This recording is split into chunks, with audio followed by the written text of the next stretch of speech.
Hey, everybody, and welcome back to Photographer Life Check. I'm your host, Qurissy, and today I have an incredible cinematographer and a lovely friend, Sade Ndya. Burr, burr, Thanks for burr, burr. having me. So stoked to be Thank here. Thank you so much for being here. I'm so happy we could talk today. I'm super excited to get into this conversation, but I'm trying out some new things and a different way to start out the pod. So, eventually, like I was telling you a little bit earlier, I want this podcast to be in person, which would Mhm. make this segment a lot easier. But I didn't want to not do this segment. And this one is called Photographer Fit Check, which Ooh, we just gotta do a cute love fit check. You don't gotta stand up or anything. You know what I'm saying? Like it could be something just like a shirt, jewelry, glasses, something you're wearing. yeah, To just let the people know, how you come into the shoot today. right. I got a little jumper. It's really soft on the inside, so I feel It looks very like too. It looks like thick and soft. right. I always got my gold little hoops on me on set. It's just my little Go girl. Come right. on. Go Yeah. girl. And then the glasses, yeah, the spectacles are always a must for sure. Cute. Cafe Uh on set too. oh, true. I always have gold on too. Photography check for me. I have on a Mindy merch.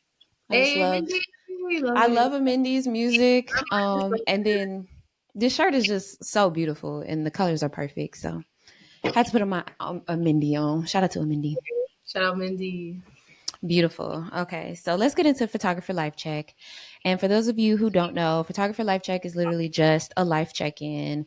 It could be about your career or just how you feeling today. So quick check in. What's your photographer life check?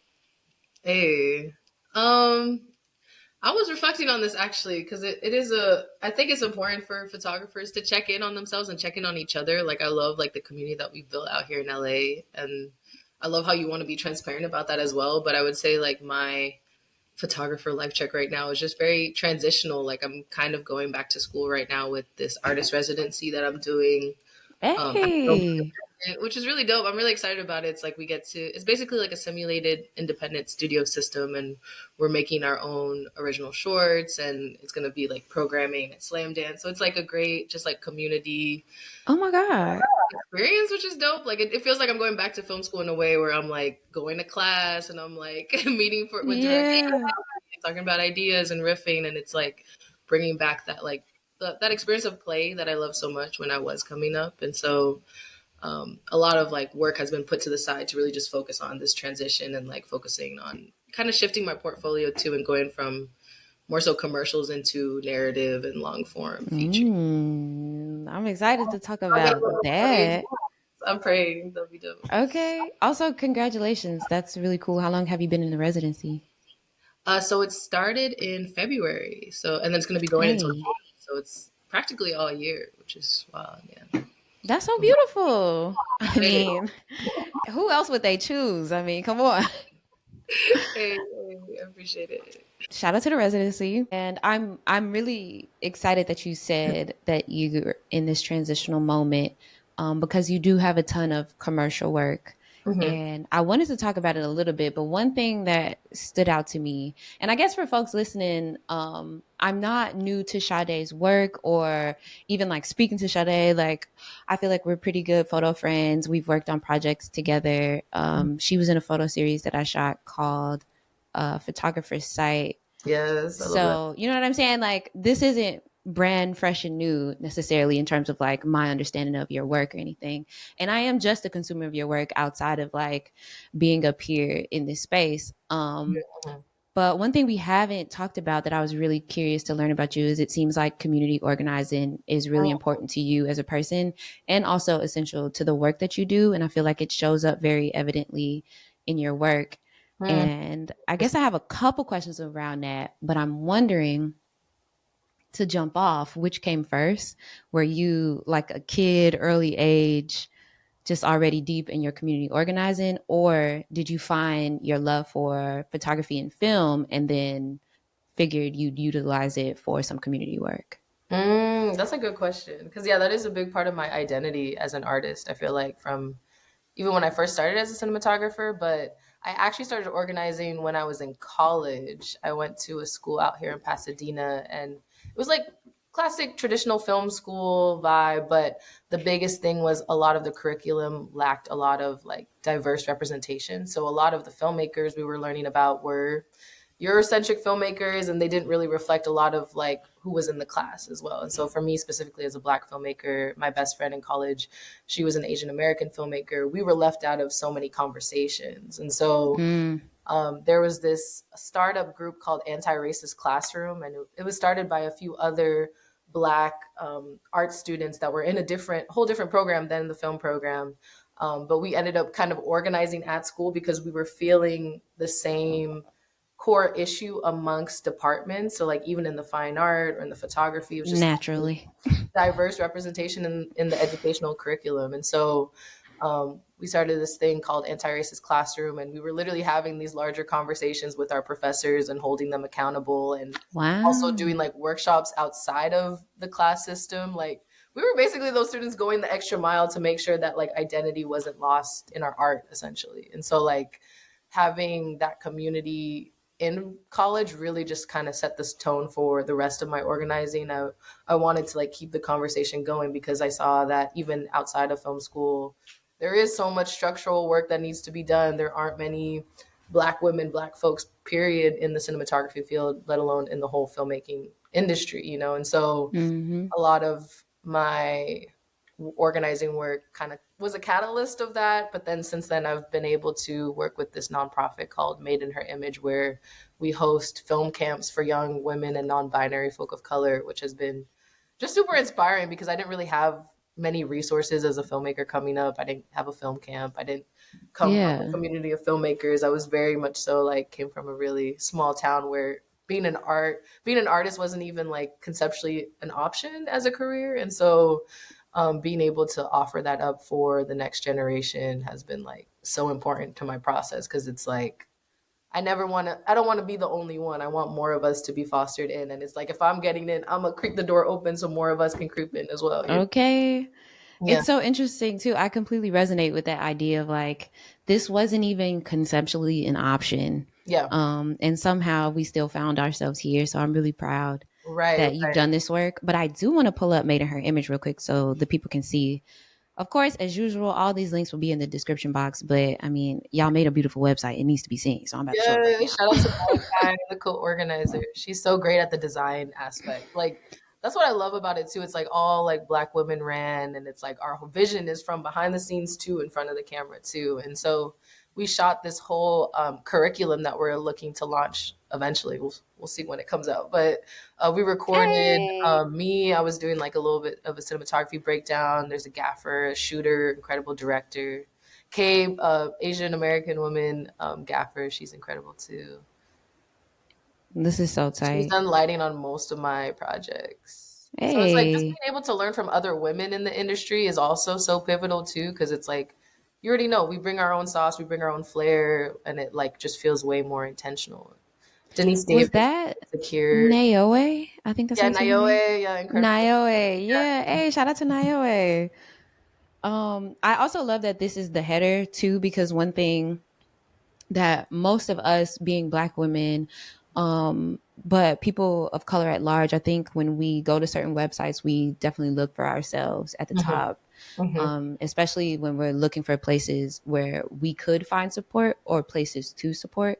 So it's just like right at the top, you know, this place is for you. And I really Right. appreciate that. Hey, I love that. Shout out to Made in Her Image, also a great name. Hey, yeah, shout out Malachi. Came up with the name. So, can people like get involved with Made in Her Image in terms of like a place to find community, Hmm. Hmm. or do y'all host like workshops, residencies, anything like that? Yeah, we do a mixture. So we have three different tiers of students that we appeal to. So we have like the younger. Our last camp was geared more towards their ages 13 to 17, like the next generation of filmmakers. But we also do programming for like 18 and plus. And so we've done like digital workshops. We want to do more in person workshops, but I think the toughest thing with running a nonprofit is it's all reliant on grant funding, and it's like really Yeah. project by project based. And we have so many big dreams of making it a film school, of making it an in-person space, but it's really just Wow. we gonna manifest, but Yes. it's really just getting the resources. And so thankfully Converse gave us the grant to do the camp last year, but we want to find Oh, ways to sick. make it more consistent because it is a needed resource. We literally have planted seeds worldwide. It's so crazy, like in different countries or like Come on, Impact. even when I was interviewing for my residency, one of the interviewers took one of our courses, and she was like, "Oh, Oh, I'm actually familiar with Made in Her Image," and it was just crazy. I was just like, "Wow, period. like we're literally planting seeds everywhere." So it's dope to see like where people go after the program and our workshops as well, and just seeing our Yeah. footprint is so beautiful. Look Yeah, at definitely that. tap in on the Instagram, and also we also are always looking for educators and volunteers as well within the camp. Okay, beautiful. Is the Instagram just made in her image? Yeah, made in her image. Yeah, we are Okay. we are made in her image.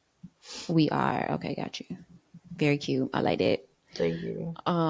Okay, and Thank you for seeing that and speaking, honoring that. That's such a big part of my story for sure. oh my God, yes, of course. I mean, it's just so evident in how you move. And like I said, it comes up in a lot of your work. And I Mhm. think I was just, really curious and wanted to know more about, the type of work that you're interested in doing outside of like literal cinematography, but with the people that it is very clear to me that you care so much about. Um, and considering all that, I'm also wondering, especially as a Black woman, do you ever feel pressured to have something to say being a creative, where it's like,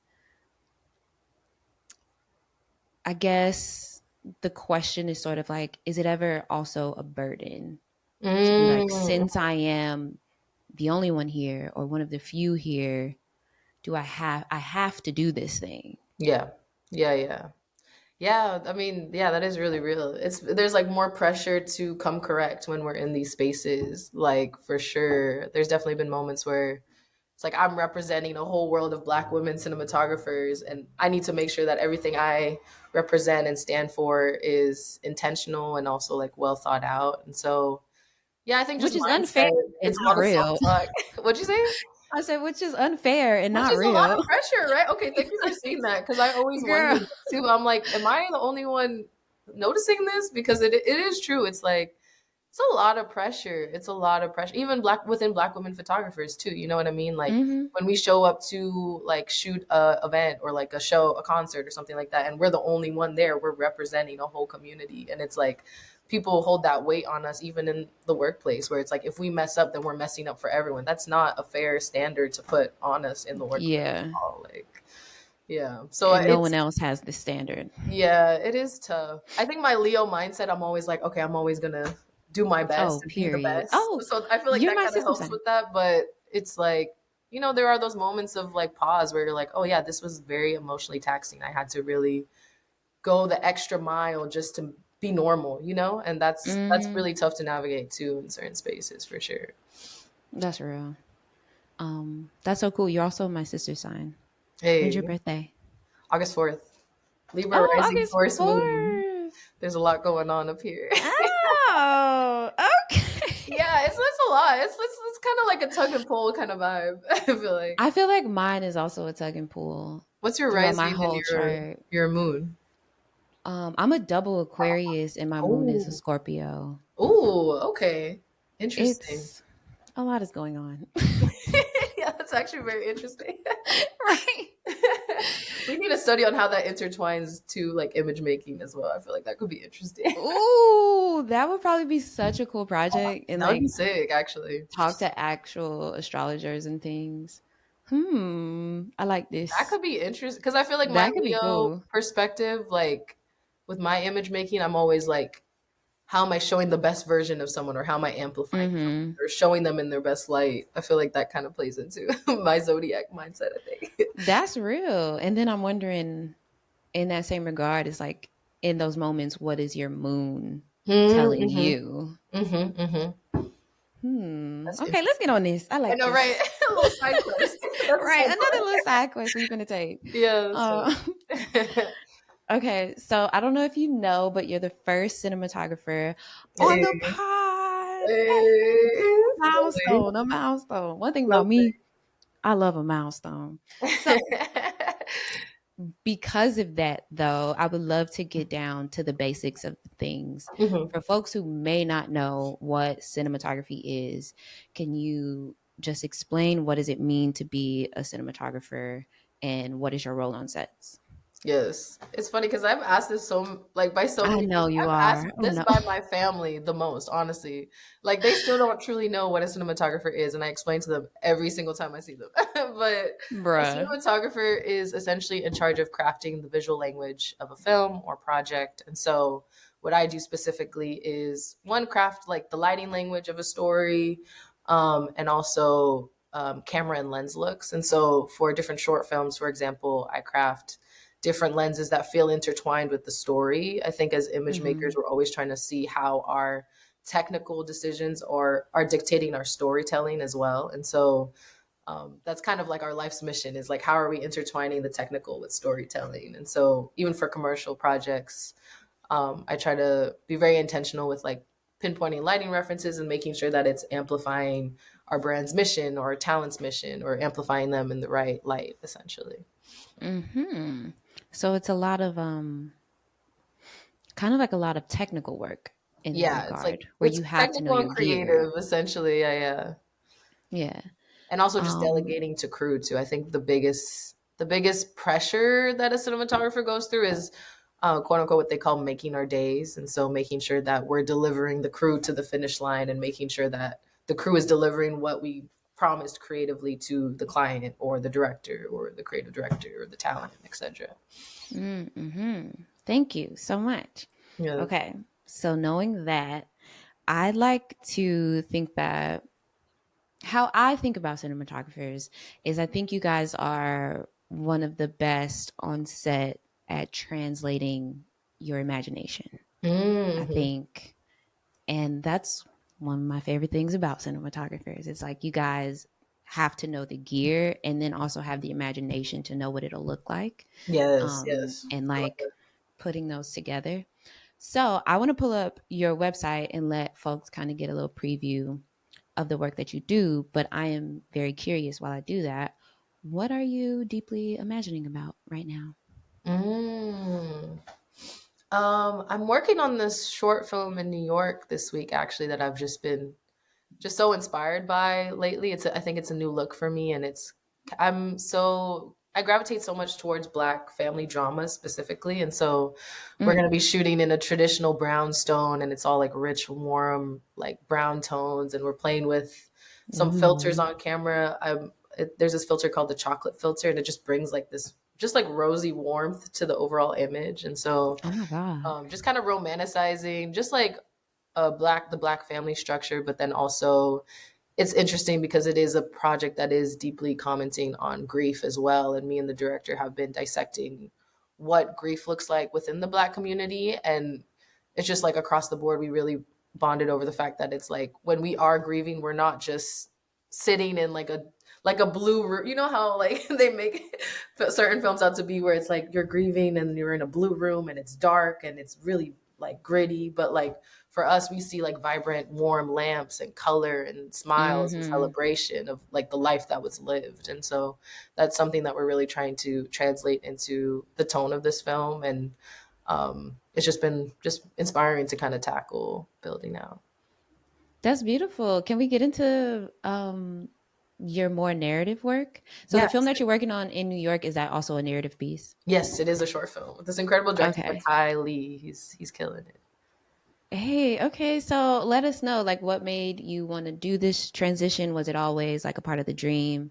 Mhm. Or is it somewhere that you just are right now?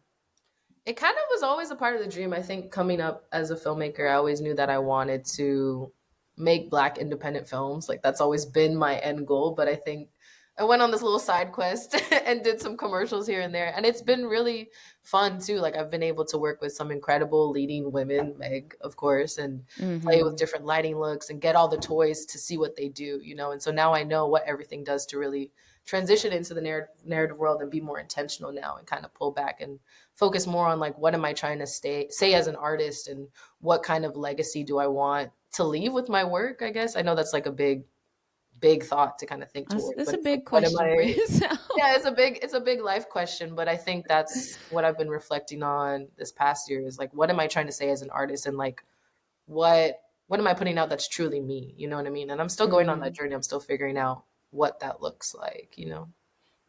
I mean, you definitely got down a look. Even just going through these right here, I think this is a testament of like someone who has a vision for what their work is and will look like. Hmm, hmm. Um, how did you develop your look, do you think? Did you just like have certain inspiration? Of course, it's like trial and error in there, but Right. what is a part of like finding that inspiration? I think definitely yeah, the trial and error, but also I'm really big on just like you already know, like the office work. You know, when you're get finding those moments of inspiration, like going out into the world and living life is honestly the biggest inspiration. Noticing how different environments are lit, how people are living through different experiences, or like even when I'm out and about and I'm just going to a bar with my friends, I'm paying attention to how the lighting looks within the space and I'm documenting it so that like if I do have to recreate that look in a film, I have a reference in my Mm. mind of what was already lived and what was already felt, you know? And so that's a big thing. My I'll show you my bookshelf. I have Ooh, an obsession with fine art books and photography books. I'm always using that as reference. an expensive And obsession. expense. I My mean, even God. these. This is $100 right here. All these art books, but they're like Oh so my God. they're so helpful. I have this one that's really good. It's on color theory, the Soul of a Nation show. I was really impacted by. You Uh, can bring it to the front if you want. yeah, I got you. These are actually some good coffee table Also, I chairs. love this chair. Is this mid-century mod heaven, girl? You see me? You got a vibe. Yeah, I know. Oh I be in the yes. house just being creative, honestly. But this was a great. Love that I book. love all Yeah. the portraits in this because paintings honestly are such good reference for photo work too, and just like seeing just how different people like approach even like highlights and shadow areas. You know, it's kind of pushed me Mm-hmm. to experiment with lighting more because you know it's like there's beauty lighting, right? But like how are we stripping things down and like using it to tell a story? So I feel like this kind of curation kind of really inspired that.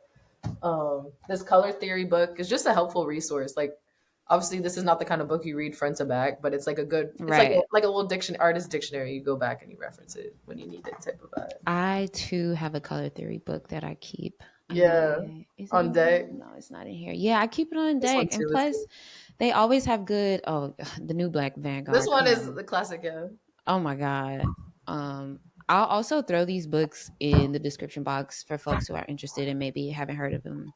yeah. Photographer reading list would be lit. That's so cute, photographer reading list. That would be super cute. That's too cute. Again. This all is making me think about one of my favorite quotes, honestly, from the entire project that I did for photographer's site, but specifically from yours, where we were talking about your eyesight. And what I noticed also about your work is that it's very dreamlike. It feels a little Mhm. surreal. There's a Oh lot yeah, I of remember folk this going on. conversation. Yeah, And you were like, yeah, I think I'm just now realizing like that's probably linked to the fact that like I just had bad eyesight as a kid and didn't know for so long. yeah, And I love that connection because there's something about literally just living and seeing something and being inspired by just yeah. like something that is actually happening. Like, I don't know. I feel like sometimes creatives feel hella pressured to dream up like the biggest idea and it has to be Right, like very grand right, right. and have some like cool animation CGI situation thing going on. And it's like, babes, I just had bad eyesight and now I make beautiful art. Like, Right, right. I love it so bad. Right. I was just trying to make sense of the world myself, and then y'all came on Literally. that journey with me. Like that's what It's it's giving. like, bro, how did you develop your style? I simply could not see. I could not see for the last. And no, honestly, I think I told you this last time we were talking about this. Like the first 2-3 years of DPing, I didn't wear glasses, so that's even funny. Bruh. It's I was like, like, I wasn't truly seeing, so I don't know what y'all was seeing, but I can see now. It's so funny. which makes it even more remarkable. Like thinking about somebody responding to your work and being like, wow, this is so remarkable, but like you not actually being able to even see the work that you just Right. made. It's so Right. crazy. Also Funny. speaks to the talent. Come Right. on. There you go. That part. It's in you, not on you. Perspective. Come on. It's so Oh my funny. goodness. But I do love that you like live in this dream like pocket. Um would you consider yourself a big dreamer? Yes, for sure, for sure. Always, I was definitely a very imaginative kid, and I feel like it still translates in my day to day. Like, even when I get locked in on a story, I'm already like, if I get locked in on a script or a story, or even like there are times where I'm out and about and a director approaches me with a concept or something like that, and she's telling me about it, and then I'm thinking, I'm already visualizing like how I would translate it in terms of imagery. So it's like the clocks are always kind of ticking, which is it's nice, but sometimes it's nice to shut it off too. Like I'm working on that, shutting it off when I need to, and just like living life as well, because I feel like yeah, I just spend so much time on set that I'm like, trying to find those moments of pause to also like see my community, see my friends. That's why the art house film lab like link up was like just so dope, because it's like we're always on set grinding, doing our own projects, but to actually just be in an intentional space and share space and meaningful dialogue was just so impactful. And like just sharing resources, like Cleon giving me his like rundown on his experiences shooting 16, like was super Yeah. inspiring. I feel like these spaces are so important where we can come together and in dialogue and conversation, and also just like giving each other like our flowers too. I think that's so important. No, for real. Yeah, it was really beautiful. I feel like it isn't often that I get to be in a room with hella other image makers and we're Right, not working. right, Then it was like, damn, like it's literally just the homies. Like this feels so right, good. right. Like left and right, like that was Right. so great. It was like I couldn't keep up. I was ready to so many. But Literally. it was beautiful, and it was like, oh wow, this needs to be a consistent thing. Like imagine the art we can all come together and create too. With the years it just reminded me of like what they were doing with what was the underground museum. It kind of gave that Oh essence, but for yeah. like black photographers, which was really dope. That's why I'm like True. excited to see Rest it. in peace to Underground Museum. I One of the know. business that closed in the pandemic. We miss you. Yeah, we miss them for real. That was like such a great community resource, and just elevating our art. It was beautiful. Yeah, I was excited too because I got to visit a couple times before the pandemic. Hmm. And I was like, okay, like I think this might be a good spot. Like this is my kind of vibe. I'm liking it. And Yeah, then we know what happened. I Um, know. And that was, but I shout out think to Art House. their space was the first time I ever saw Deanna Lawson's work in person too. Like they had Mm, an exhibition of her work, and it was like blown up prints. I'll never forget that. I thought that was beautiful. yeah. Shout out to Art House though. The first official sponsor of the pod, period. Hey, But I should have worn my I sweater. know I should. I gotta for the photography check. Maybe the next Next one, conversation. next one, yeah, yeah. I'm gonna wear my Art I think House. You know mine's what in I'm the wash saying? actually because I wore it so much.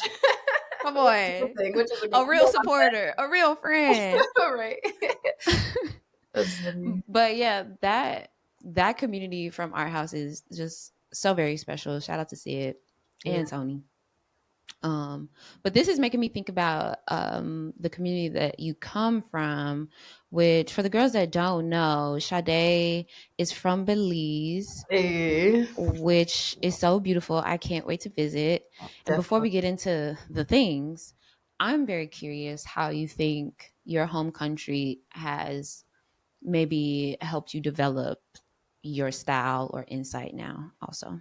Yes, I was actually just talking about this the other day. That's so funny. But Oh, I mean, yeah, like growing up in Belize, it's like you're literally in the most beautiful place in my mind, and on the planet. The water is super clear, the sun is always shining, and there's just so much richness and color in life, and just like the natural textures that exist within the space. Like even when I go back as an adult, I'm always getting inspired, and I think it was always like intrinsically in the back of my mind, and I think I took it for granted as a kid, and now going back as an adult, I just see it in a whole new light, and it's oh, it's always going to be a part of my identity. And the dream is definitely eventually to one, build more infrastructure out there, but also like shoot a film out there. I think that would be such a monumental experience for me as an artist, and just like making like writing a love letter to my roots and my family. oh, And a lot of my family is honestly going through gentrification right now. It's kind of crazy. Like a lot of tourists are coming damn. in, they're buying out properties, they're pushing people out, they're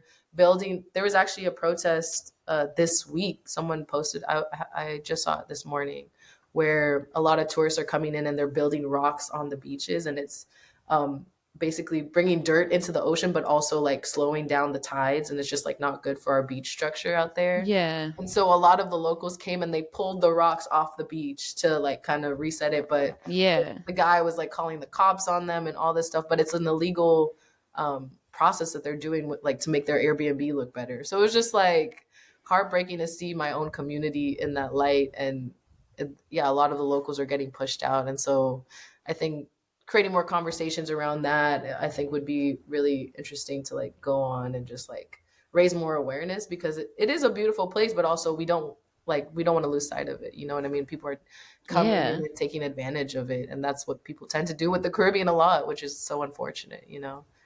Yeah. Do you still have a lot of family down there? Yeah, my whole family, my whole dad's side is out there. Oh, So, and they have no interest in coming out here. Like I asked my dad when I I saw him know last that's time, right.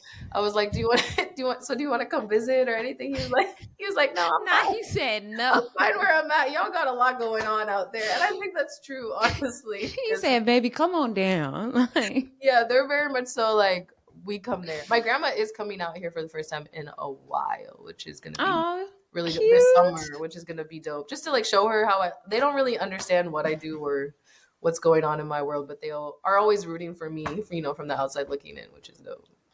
That's hella dope. It's also so cute. I feel like grandmas have come up in almost every conversation I've had on the podcast Really, so far. yeah. Shout out to grandmas. Like, y'all are truly the lifeline, I literally and know, for real. figuratively. They teach us our cadence, our My values, our goodness. manners, our etiquette, everything. Like I would not be here without both my grandmothers. They're both Hello. very different, but also have taught me so much, I feel like. Same. My grandmas are very, very different. Completely opposite ends of Opposite the sides. spectrum. That's how mine are too. It's so funny.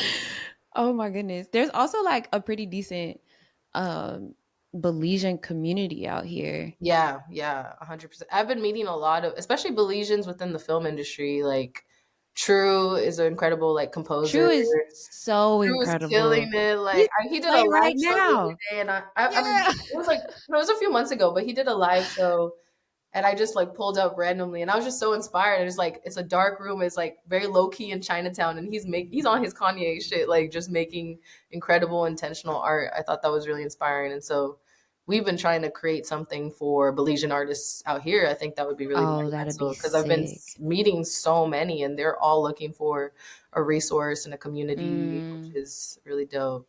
And Trey is a gaffer. It's crazy. Trey, this gaffer Trey, he's technically like my cousin because we have the same aunt. We were really? comparing notes, but how we met was out here in LA, and we were at a random art event, and we were just comparing notes, like, "Oh, I'm from Belize too," and da da da. And then he's showing me photos, and I'm like, "Wait, that's my auntie," and he's like, "That's my auntie," and I'm like, "Hold on," like, and Oh so it my was crazy. And then since then, I've been able to bring him on set as a gaffer and a god. lighting assistant, and he's Nice. been just coming up, which is so dope. So I think like creating that ecosystem for us has been really important because it's like just seeing those familiar faces and like still being able to have community around on set is so important, and it just goes such a long way. I'll get his Instagram for you. I definitely want to shout out True and Trey. True and Trey Um, killing it, yeah. have you made a narrative, or anything for that matter, that had like Belize as the theme or the background or I the story? haven't actually. I made a film that was kind of similar essence. It was this film called Soñadora, and it was about a Haitian American Yes. woman, which was really dope. But it had me and the director Stacy really bonded over just like our roots, our Caribbean roots, and also just like this feeling of like leaving your family back home to pursue quote unquote the American dream. And what does that really look Mm, like? And is that something we're really seeking at the end of the day? And sometimes you get here and you realize like it's not all that it seems. Yeah, this film. yeah. I love Soñadora. It looks so beautiful. Like, look at these colors. My goodness. Eh, And you're a decker, right? Like, you like, or do you like making decks? yeah, I do. Yeah. I Okay. made a very in-depth deck for this actually. Like I made a look for every location and every scene. That's I was considering pulling up the screenshots because I definitely did research. I do research for all of my guests, yeah. but I did find the talk that you did where you showed this deck, and I was like, Mhm. I loved seeing the before and the after, Hey, and y'all I can actually really send put you the link in. for it. Let me see if I can find it. Oh yes, please, I'll throw that in there too. Um, Uh, that is one incredible thing I love about building sets.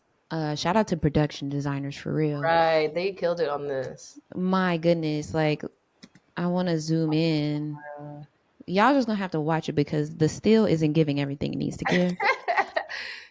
let me see if I But have the cinematographer. Oh, I do. Okay, let me drop it in the chat. okay, cool. Is It's there a chat? available to watch on her website. Copy link Yeah. Put it in the first chat. over here. Right? Okay.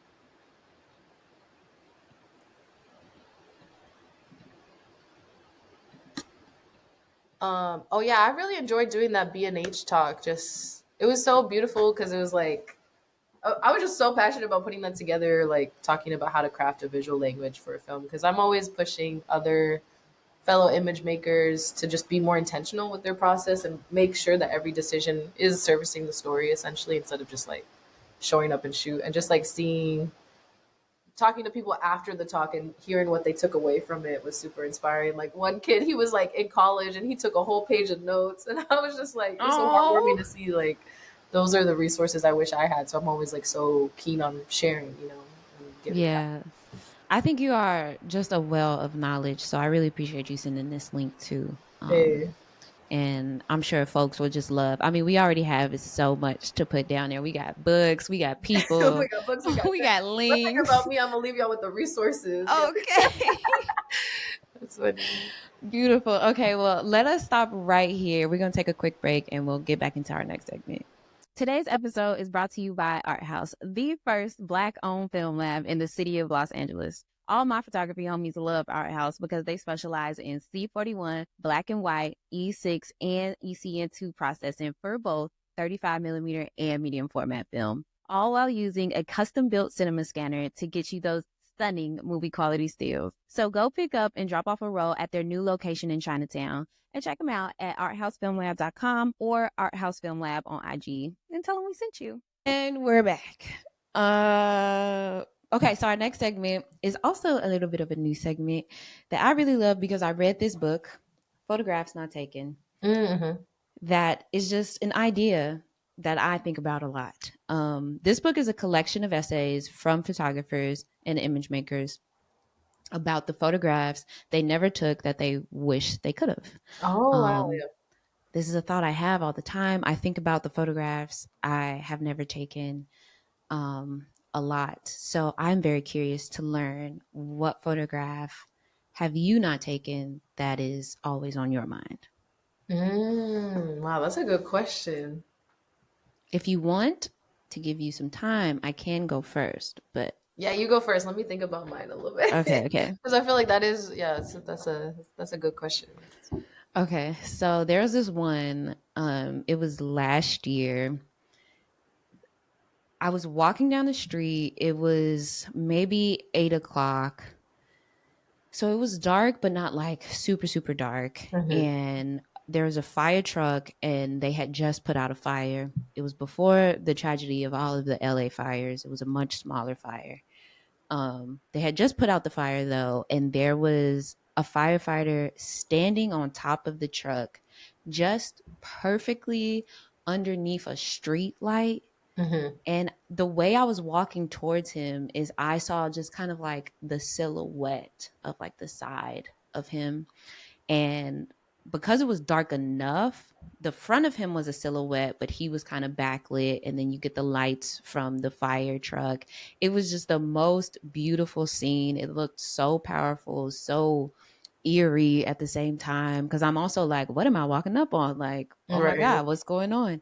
It was the most beautiful photo. I wish I had my camera to take the photo because he also stood there for just enough time that if I would have had my camera on me, I could have taken a photo. It was absolutely beautiful. And I think about this moment all the fucking time because I wish I took that photo. Wow, that's a crazy story. I love that. Because that I do be feeling that too. Like when I'm out and about, just living life, and then I just happen to leave my camera at home. It's like the iPhone doesn't Man, it doesn't hit the same when you can it's not actually the like frame same. up and like dial in. That is so true. It's not the same. It's like that's the beauty of like real street photography though. Like the way Yeah, they catch the moment that I personally would have to be like, okay, wait. Like give yeah, me a moment. Shout out to street photographers, the real ones. yeah, yeah. I would say a lot of my like photographs I wish I would have taken would have been like back home for sure because I think when I was a kid, I did when I would go visit, I would take photos of like more so the landscape and the landscapes, the beach, the ocean, and trees and animals and all that. Like when I was more in my Yeah. play period, but going back, I wish I would have taken more portraits of my family members, and they're very much so like they don't like their picture being taken, but it's like Man. not asking for permission and just taking those candid portraits. Like I just have such specific imagery in my head of like the like there was a in my home village Placencia, there was like a house that I lived in with my parents, and right across was my cousin's house, and we would Mm-hmm. see each other every day. Like that was like essentially a sibling to me, and we would have dinner together. We would wake up early and go to the beach together, and we would just have a day Yeah. structure. And then it would be like our houses, and then my auntie's house was like right in front of us, and she was taking care of my great grandmother who was like much older at the time and just like a little more quiet. And so we would always like pass by their house to like say good morning, good afternoon before we would go out and play Yeah. sort of vibe. And so a lot of those moments where it's like just having all my cousins on the same block and we were all young and just like experiencing life. I wish I had more imagery around that because that's such a big part of my identity and even just my cadence. Like growing up in Belize, they're very much so like good morning, good afternoon, and then you come to America and everyone's just like why are you Why greeting are me? you talking to They me? don't Yeah. greet each other, and it's just like there's no decorum. But in Belize, it's like it's such a big part of my roots just to be a community person. I think that's Mm-hmm. definitely rooted in my identity for sure. That was definitely, I guess, I feel like culture shock is a little too strong for me because I'm not coming from another country. I just came from Chicago. But Hmm. Chicago is very much in that way, at least specifically black neighborhoods. It's like if you're walking down the street and you see your elder on the Right. porch, Even if you you don't say know them, hello. you say Right. You hello. say Yeah. hello. Or Yeah. just like passing somebody on the block, like you say, hi, good morning, or something like that. And when I came out here, I would do the same and everybody I would be don't do like, that. I'm like, yo. Yo, that is so real. That was like the first thing I kind of noticed about being out here. I'm just like, oh, we don't do that here. But it's like Right. even us moving with that same like those same roots, there are those elders who do see that and they respect that and they like that we're still like carrying it on. Man, when I get one of those moments, I am always so happy. When I get an older black man that be like, "Hey, young queen," or like, "I Right? see you, sis," I be like, You're like, okay, yes, we on the same page. "Truly, the problem is we don't live in Lamert. If we lived in Yeah. Lamert, this would be normal Right, for right. us." And where's a different thing? I'm like, or maybe I shouldn't say where I'm at. Right? No, no. Cut Like, that I'll part delete out. that. Cut that Yeah, I'll part out. delete Cut that. that. I'm too comfortable with you. Exactly. Don't nobody need to know. That's so funny. But yeah, I forgot it's gonna be um, right on the internet. bruh, don't worry. I I just feel got like I'm this. having a conversation with you. You made a safe space. I know that's right. Thank you. It's funny. Oh my god. Okay, so let's move on to the next segment. Our next segment is the gear don't matter, but Hmm. I love this segment because I still want to love on the gear that we use, even though people try to make it seem like the gear makes the photographer, makes the filmmaker. Right. Um, but which isn't true because, like I always say, if it really did, we would all be taking the same photograph, and we do not. Right. Right. But still, in that regard, I want to shout out to the gear that we use because we do grow and love it, and some of us even name our gear. So I would love to know, what is your favorite piece of gear to use on set? It doesn't have to be a camera, but it can Mm. be. Mm. I think my biggest secret sauce is the filters. I'm so big on like creative filters Ooh. and like transforming the world. So like I use a lot of like warming or cooling filters depending on the scene and the mood. even on this next short film I'm doing, we're playing with a lot of diopters. So it's basically magnifying a part of the image, and it makes like the world just feel like there's a lot more depth. And so we're playing with a lot of like split perspective, where it's like, you know, those classic like old cinema movies where it's like someone's in the front and that's a split diopter, and in Like the that. background Yeah. something's falling off type of vibe. But doing that through a modern Oh. lens, which I think is going to be really interesting, and just like playing with perception and what imagination looks like. We're doing a lot of like trippier filters. We're doing like the classic clear filter with like Vaseline on the filter as well Oh, to kind of blur yes. it out as well. It's really just like experimenting and seeing what we find. But it's, I think what's been inspiring about this film that I'm working on is like it's challenging me to like play with the like really tap into the imagination and like explore what that Mm. looks like. What is someone's perspective, like own intrinsic thoughts and visions look like that the world doesn't see. And so that's been fun for me as an image maker, because I'm like, oh, we get to play, we get to experiment and stuff like that. But Yeah. definitely on every shoot, I have curated like a secret sauce, like a package of Come filters that on. exemplify the mood or the energy or the tone that we're going for. Come on. She gave y'all the secret sauce today. Right.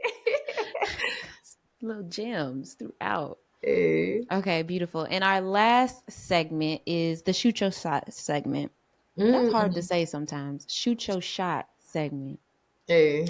Who is somebody or company that you would love to photograph for or work with? Mm. Doechii season. I've been Come such a on.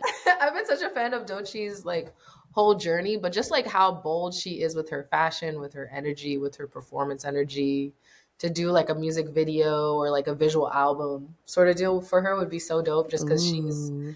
she's such a she's like, just, you know, when I like think of like people who are representing black women in like an alternative or like a new site, like she is my reference. And I think she's just been killing it with her voice and her lyricism. And even like the other day, me and my Mm-hmm. friends were doing karaoke, and we did Denial as a River on on karaoke. Come And I don't know on. why we thought we could do that, but like doing it gave me respect for her. I was like, yo, the breath work and like, you know, how you have to bounce back. That is just pure, that's talent, honestly. And she makes it look so effortless, which is dope. Man, I can't shut up about it. Doechiiiiiii's so raw, and Yeah, it's so clear that she put a lot of effort right. into her She's been artistry. building up to this moment. Yeah. My God, like Yeah. really the one. So Doechii, I know you listening. Doechii team, I know you listening. Doechii team. Get Sade on the line ASAP. Hey, Okay. it's funny. Period. Oh, beautiful. Oh Lovely. my gosh, Sade, thank you so much for coming and Yes, talking thanks for with having us. me. I'm so grateful to have you here, especially as our first cinematographer. Hey, That was thank very, you. very special. Oh, awesome. Kayla, yeah. Of course. Tell the people where you would like to be found. You can find me on Instagram at Sade Ndya, just my name. But I also love personal connections. Catch me at Art House Film Lab for sure. Outside, like True. having these dialogues in person and meaningful conversations to like just keeping it going, honestly. And I'm sure me and you too, this is not the last conversation we're gonna have about all these things, which is dope. Okay. We're gonna be yapping till the end of time about image making and passions and all that. It's dope. Honestly, anybody I talk to here, you could probably catch at our house for real. Yeah, our So house for sure. Yeah. drop Right. off I should some have warned film. the I should have next time. I need a No, for real. reminder. We really do. Yeah. Oh my goodness. Okay. Y'all can find us at Photographer Life Check on Instagram and TikTok coming soon.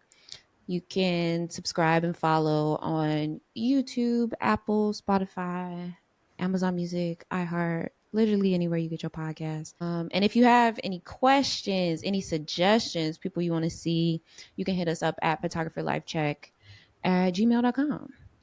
And we'll see you next time. Have a good shoot, Hey. babies. Bye.